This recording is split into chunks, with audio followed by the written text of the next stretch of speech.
श्री राम जय राम, श्री राम जय राम, श्री राम जय राम। बजरंग बली की, अपने अपने माता पिता की, अपने अपने गुरुजनों की, भारत माता की वंदे वंदे। આટલું બોલે એટલે રામ મંદિર તો બન્યો જ બન્યો। एक ताकत कहीं नहीं रुकी सके राम मंदिर ने बनावा में। अपन सब ने बहुत आराधना की होगी पूर्व जन्म में। पूर्व जन्म में हो सकता है किसी ऋषि की पुत्री होंगे या किसी के ऋषि के घर के अंदर होंगे, उनके बच्चे होंगे। इसलिए पूर्व जन्म का कोई अच्छा संस्कार है कि हम सब ने आज सनातन धर्म को बचाने का मन के अंदर एक बीड़ा उठाया है। ऐसे हमारे यहाँ के प्रमुख जो कार्यकर्ता है, जिनका मार्गदर्शन आपको प्राप्त हो रहा है, ये सब पूर्व जन्म का ही फल है। इस जन्म में भी मनुष्य यह जन्म अपनों ने प्राप्त किया है। भगवान ने अमेरिका में जन्म नहीं दिया, भगवान ने इंग्लैंड में जन्म नहीं दिया, चीन में जन्म नहीं दिया, अफ्रीका में जन्म नहीं दिया। हमको जन्म कहाँ दिया? भारत में। और भारत में भी जन्म कौन सी जाति में दिया? वाह वाह, कौन सी जाति में? कौन सी जाति में? और ये भारत किसका है? हमारा मतलब सनातन धर्मियों का अपना यह हिंदुस्तान है। दुनिया की कोई ताकत, जब आप जैसे बच्चे अगर अपने हाथ में संकल्प उठा लेते हैं कि हम अब जागृत हो रहे हैं और हमारे रहते किसी भी प्रकार से कोई हमारे धर्म को बिगाड़ नहीं सकता। भगवान बजरंग बली भी मालूम है ना, छोटे थे, खेलते थे, वो इधर फुदकते इधर फुदकते। उन्होंने देखा ओ हो सूर्य भगवान, किसी ने कहा तू ये सूर्य को तो मुंह में ले सकता है क्या? अब भगवान इधर कूदता है, इधर बहुत मस्तियाँ करता है। कहा क्या हाँ मैं जा सकता हूँ, बिल्कुल छोटे से बालक। और उन्होंने लगाई छलांग। क्या लगाई? भाड़ भाड़ भाड़ भाड़ भाड़ भाड़ ठेठ सूर्य के पास पहुंच गए। वहां जाके के सूर्य को पकड़ करके अपने मुंह में डाल दिया। पूरी जगह क्या हो गया? अंधेरा। सब अंधेरे में खड़े हो गए कि हाँ हूँ करी ना क्यों बजरंगे अल्लाह नानो को कुसरो नैने जी बजरंग बली। कहने का तात्पर्य यह बजरंग बली की ताकत है। और जब बजरंग बहुत बड़े हो गए, सब कुछ मालूम है, अयोध्या के अंदर भगवान राम को जाना था और समुद्र को पार करना था, तो किसको याद किया? किसको याद किया? बजरंग बली को। लेकिन बजरंग बली को एक श्राप था कि तुम्हारी ताकत को तुम भूल जाओगे। जैसे अपना हिंदू समाज अभी भूल गया है ना, ऐसे उनको भी ये था कि तुम्हारी ताकत को भूल जाओगे। लेकिन उनके बीच में जो मनीषी तीनों कहा कि इसको याद दिलाना पड़ेगा, ए तू तेरे में ये ताकत है, तेरे में ये ताकत है, तेरे में ये ताकत है। ऐसा उनको याद दिलाया। सब ने मिल करके गुणगान गाया, तुम्हें ये शक्ति है, ये शक्ति है। ये शक्ति का भान होते ही तुरंत बजरंग बली तैयार हो गए।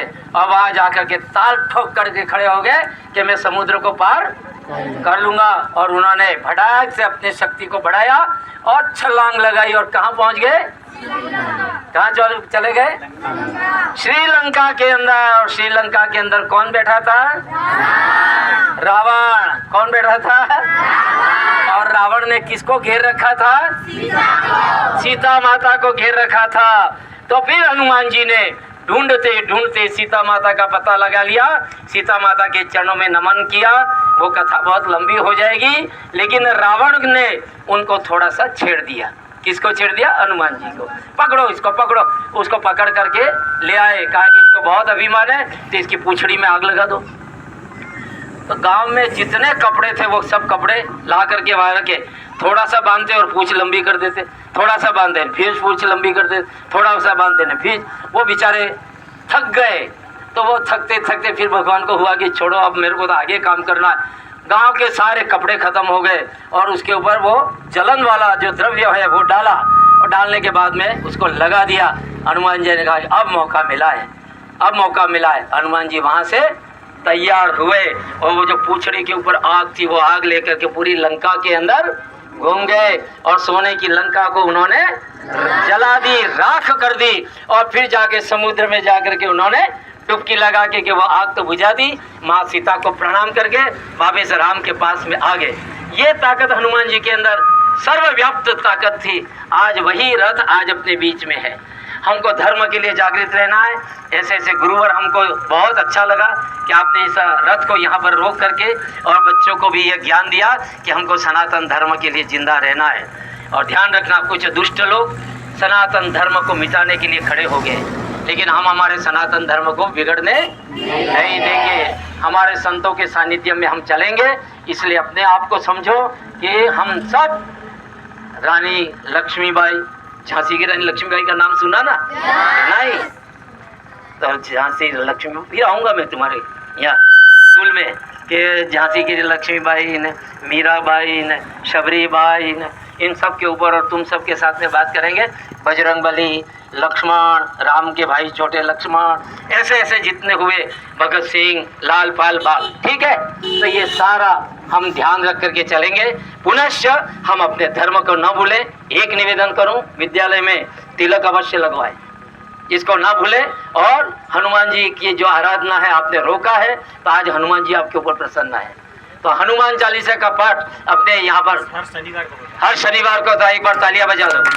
बहुत बढ़िया, प्रार्थना के समय शनिवार को नहीं होकर के हनुमान चालीसा। वाह वाह वाह वाह जा। तो राम दुआरे, जब इन्होंने कहा कि हमारे यहाँ होता है, तो उसके अंदर एक वाक्य आता है, राम दुआरे तुम रखवारे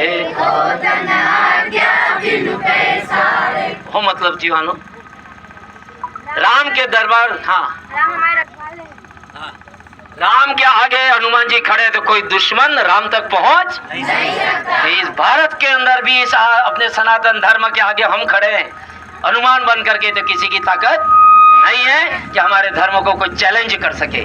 ठीक है, आप सबको बहुत बहुत राम राम जी राम, रामचंद्र भगवान की, रामचंद्र भगवान की वंदे वंदे, भारत माता की, भारत माता की, गौ माता की, अपने अपने माता पिता की, राम जन्मभूमि की, कृष्ण जन्मभूमि की, काशी विश्वनाथ की। और एक सूचना, 24 जनवरी 2024 अपने घर पर दिए जलाना, अच्छे अच्छे हाथों से रंगोली बनाना। उस दिन अयोध्या के अंदर राम मंदिर के अंदर भगवान राम विराजेंगे। बोलो रामचंद्र भगवान की। आप सबको बहुत बहुत बहुत धन्यवाद। और भगवान से प्रार्थना करता हूँ कि आपके विद्या भी बढ़े, शक्ति भी बढ़े, और अपने सबके घर में सुख शांति वैभव ऐश्वर्य शिक्षा दीक्षा संस्कार सब रहे। अस्तु। जय श्री राम।